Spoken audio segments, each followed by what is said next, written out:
Hello and welcome to the Care for the Family podcast with me, Mark Chester, and Stephen Hayes. Hello. This is the first episode of The Dad Cave, where we discuss fatherhood in its varying forms and we're unpacking some of the things that often don't get talked about. So, Stephen, tell us, why are we calling it The Dad Cave?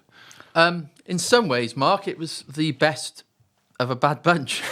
But I think people are familiar with the idea of a man cave, which a lot of men dream of having a space in the home with a dartboard and a TV or whatever it might be. So the Dad Cave, we just thought that would conjure up just a safe space for us to talk about, as you said, the stuff that we don't often delve into. There were some rejects in the mix, so Absolutely Dadulous, Breaking Dad, Strictly Come Dancing was one of the worst. That's a terrible one. Yeah. Men Behaving Dadly, although I think that someone's already done that. Dad Men, and of course, Who Let the Dads Out, you've already used, and so we thought Dad Cave was the best one. It was definitely the best one. I'm glad we went with Dad Cave. Yeah.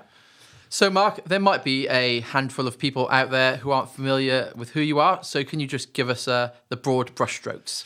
The first thing to clear up is that my name is Mark Chester and I am from Chester as well. That often causes a bit of confusion.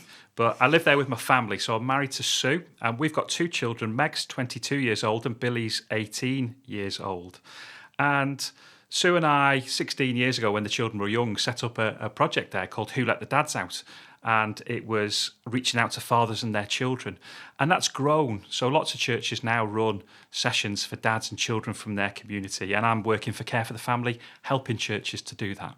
So how about you, Stephen? Who's in your family? Tell us about yourself. Well, I certainly feel less equipped to talk about dad life because I've only been a dad for about 8 months. I'm married to Beck and we had Imogen earlier this year. And I'm looking forward to kind of delving into more about fatherhood. I've been working for Care for the Family for the best part of a decade now. So I feel like I've slowly been taking in stuff about family life down the years. But I feel like there's a heck of a lot more to learn. I feel like there's a bit of an elephant in the room that's probably worth bringing up at this point, Mark. Yeah. You're a Liverpool fan. I support Manchester United. I think I just need to lay the cards out on the table right now. If people are listening to this in 2019 or 2020, Liverpool are right now a slightly better team, and I have to accept that. I'm just wondering whether we should get into our dad jokes bit, because in each session we're going to bring a dad joke, aren't we? And just talk about a dad joke. So I'm just wondering, what dad joke have you got, Stephen? Now I have to say you're a funny guy. I know you're a funny guy because I remember at the last Christmas dinner you stood up and you told some jokes. No one was getting up behind the mic, and you stood up and you told some jokes, and people laughed. Yeah, I did, didn't I? You did, and people laughed at least at one of them, I think. All right, thanks. So I'm just wondering one out of 7. Yeah, I'm just wondering whether anyone's going to laugh today. So. Go for it. Well, what's your dad joke? I have to say I haven't written this one. I do, since Imi was born, I've definitely, my dad humour has definitely increased. And I think it probably just goes from being bad to dad. I think that's the only change. This one you might know. Mark, what is ET short for? Oh, I don't know. What is ET short for? Because he's only got little legs. That is quality. That's it. That was a little polite laugh there. Yeah, it was lovely. Sorry, yeah. Very believable. Yeah. I'm going to get my polite laugh ready. Yeah. Okay, so... Far away. Oh, this is my dad joke. Okay. So I used to work in a calendar factory, but I was given the sack. What you meant to say is... What would you say there? Why were you given the sack? Fantastic. Thank you. You can tell we haven't rehearsed this. I was given the sack because I kept taking a few days off. Boom, boom. Wow. Yeah. Okay, well. Terrible. I know. Sorry, that was terrible. I actually felt like I died a little bit inside after that joke. Wow. Okay, so Mark, can you just tell us what the topic for this episode is, what we're going to delve into? So we're asking the question today, is this a golden age for dads or is it a time of crisis? And just to give a bit of background to that subject, at conferences sometimes or seminars, I talk about this and I ask people whether they think it's a golden age or a time of crisis. And often the room's mixed. So some people think it's one, some people think it's the other. So I think today we need to try and work out, what are we in? Are we in a golden age or a time of crisis? So for you, Stephen, what does it mean to be a dad in this day and age? There's probably a very stereotypical idea of what fatherhood has looked like in the past. But I kind of think when you contrast that with what fatherhood looks like today, I think it's just certainly experientially, in what I've seen is that dads just seem to be more involved. But I think you still get the two perspectives. I remember seeing it at the time last year. I don't know if you saw this, but Daniel Craig was pictured wearing a papoose. Yeah, I remember that, yeah. For anyone who doesn't know, a papoose is basically like a baby carrier that you wear on your front. And at the time, Piers Morgan tweeted something out, and he's obviously quite a controversial chap anyway. But he said, 007, not you as well, hashtag papoose, hashtag emasculated bond. So you've got these two kind of different, you've got a dad who's just kind of carrying his child in the way that he wants to, and you've got still that kind of voice in society that says that might look down on that. So I think that's kind of where things are at the moment. I think there is probably a bigger expectation for dads to be more involved, but that probably wouldn't be shared by everyone. For you, as having been a dad for now 22 years, have you seen noticed a change in the expectation on dads? That's a really good question, because I think, yes, in short, there is a change in expectation. I don't think there's a change in dads particularly. So I think dads, they've always been good and bad dads. They've always been dads who want to be involved in their children's lives and those who don't. There's always been alcoholic dads, sober dads, violent dads, gentle dads. There's always been all sorts of different types of dads. But I think generally most dads want to be involved in the lives of their children. They don't set out to be a bad dad. They set out to be a good dad. I think the difference has been society's expectations, and the opportunity that guys have had to be involved in. But I certainly feel over the last perhaps 20, 30 years, things have changed a bit. You see more dads at the gates at home time, school home time. You see more dads out pushing prams. You see more dads just taking responsibility for their children. We used to take a group of dads on a train and go to Llandudno for a day out on the train, dads and their kids. And I used to remember every time we went, there was always people on the train saying, so what are you? And, well, we're dads, but they couldn't quite get it. They were like, so you're just like a group for single dads? Or, there was always had to be a reason why dads would want to be with their children. So they were surprised to see a group of dads out with their kids? Yeah. These days, I'm not sure that would happen. I think people would just accept that as normal. No, yeah. I've got a friend, and we've taken our respective kids out in the prams, and nobody would bat an eyelid. But I think, in times gone by. So I think that view of this being a golden age for fatherhood, all that stuff it seems like dads are more involved in a more obvious way, at least. Yeah. I came across this statistic. So in 1982, 43% of fathers admitted they'd never changed a nappy or diaper, if you're listening in the US. And today that number is down to about 3%. So that's an American study from Boston College. And there's quite a few statistics of that ilk that are out there that does suggest in the day-to-day, whether it be a nappy change or getting involved in the feed, dads just are doing more of that kind of practical stuff. And I suppose that shift is quite hard to articulate why that's come about. I think, for me, there was one guy who actually had a really positive impact on that. And that was David Beckham. So I think David Beckham emerged at a time when when probably we were just at the start of this age for fatherhood. Yeah. And he was this global icon, sporting hero. Everybody Played for knew a brilliant who he was. team. Yeah, he scored a few lucky goals, and Yeah. people got to know who he was. Yeah. But one of the things that was central to his identity, and he wasn't ashamed for people to see that, was that he became a father, and he was quite clearly wanted to be identified as a father as well as this global sporting icon. So I think he had quite an impact on culture. Actually, that all of a sudden other guys were probably looking and thinking, yeah, well, it's a central part of my identity as well, and I can show that more freely now because the likes of David Beckham are willing to. He spoke about his children a lot. He was photographed with his children. He was pushing prams. Just like what you said about Daniel Craig carrying his baby in a papoose. Well, understanding why it might be viewed that this is a bit of a golden age, and even you said about David Beckham, The Rock. Dwayne "The Rock" Johnson, he has a massive Instagram following, and loads of his photos are him spending time with his kids, and he's this kind of like, he could probably bench press both of us together. He's just huge, and he's an ex-wrestler, action star, and he's also like a really attentive dad. So I think all that stuff is kind of just, people see someone like that, and it just breaks down any sense of, oh, I shouldn't be doing this or what have you.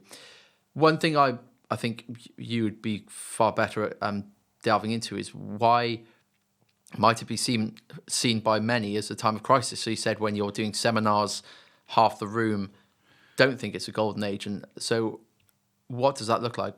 So, sometimes I think it depends on which kind of community you live in. So I've worked in some really deprived areas, and people would often say it's a time of crisis in those areas because there aren't many fathers or father figures around. And when they are around, it's quite transitional, a lot of family breakdown, a lot of family deprivation. So one particular seminar, people said, oh no, on our estate, it's a time of crisis because there just aren't the father figures on our estate. So there are a lot of children as well without fathers in their lives or without positive role models in their lives, just like there are children without positive mother figures in their lives. But I know some years back it was described, some areas of the country were described in the newspapers as men deserts, which was quite an interesting sort of way of describing it, quite provocative really. And I wouldn't go as far as describing those areas as that. But I once ran a Dads and Lads project, a football project in a particular community, and loads of lads came, but none of them came with their biological father because none of the biological fathers were out of how many kids? So you might get 10 to 15 kids, and none of them, none of them came with their biological fathers. They came with uncles, or they came with teachers at school or stepfathers, so there were some role models in their lives, which was good, but the family life was very transitional in that area. Things changed a lot, and so people often in those areas will say, well, it's a real time of crisis. I think mainly because of family breakdown, probably. So, what other pressures do you think that families could face? Perhaps because of the perceived increase in dads being involved. I think the expectation just changes things. So, I can have a full day in work, a lot of meetings, a lot of deadlines, a lot of that kind of stuff. But I know when I go home at around 5, I've got a really short window to see Imogen. I see her for about half an hour in the morning, and then I've got perhaps a 2-hour window in the evening. So I think it's that balance of, and I think a lot of dads might kind of feel this, where you kind of get in the door, and whilst you might feel like, I just need to sit in a dark room for half an hour just to digest the day, it's kind of straight back into it. And that kind of, so that's a pressure that I think perhaps 30 years ago, a dad might have come home and maybe gone into his study to carry on working, that kind of thing. And I know people who with dads who kind of had that sort of relationship. Whereas I think there's less time for me, the way I don't know about you, but my way to unwind is kind of alone time.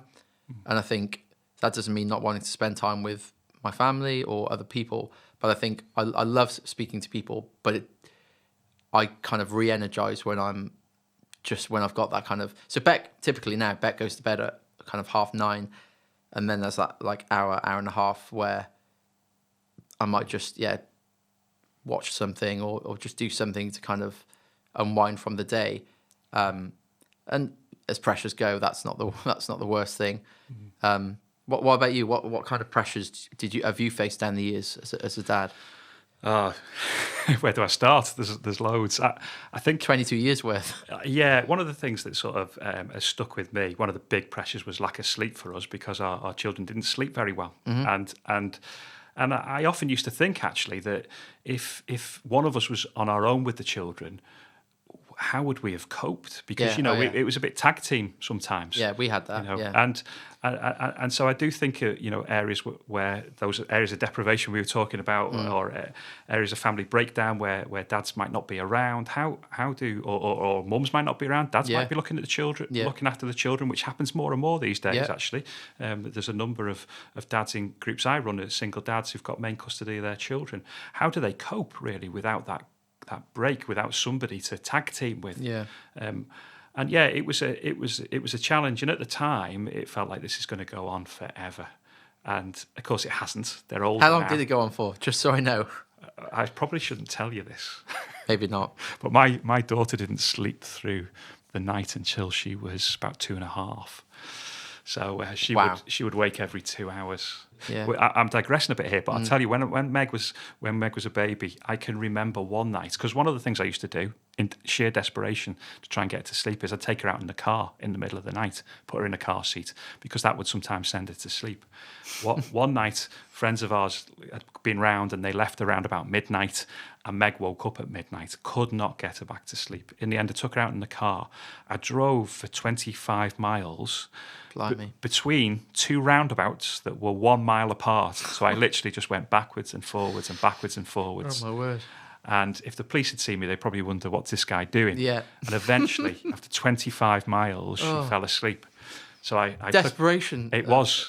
Took her back home, took her out of the car, put her back in a cot. She woke up instantly and then was awake for another 2 hours. So we ended up watching Jungle Book together in the middle of the night. And do you kind of have, and it'd be nice to know, do you kind of like look at that kind of thing now, however many years on, and kind of have any sort of fond...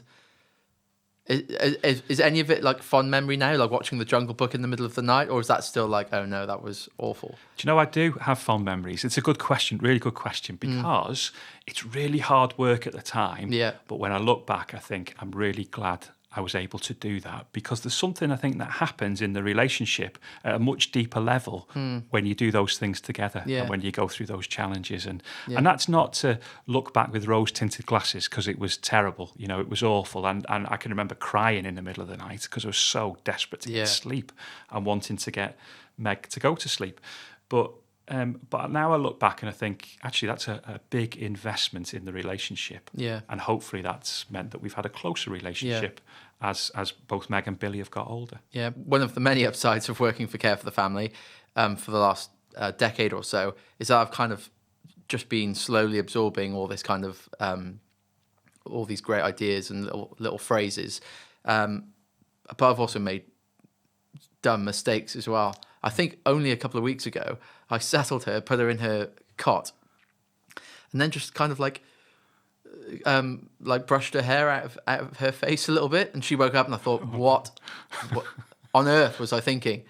You think the consequence of that one moment is going to mean an hour more awake, and it's...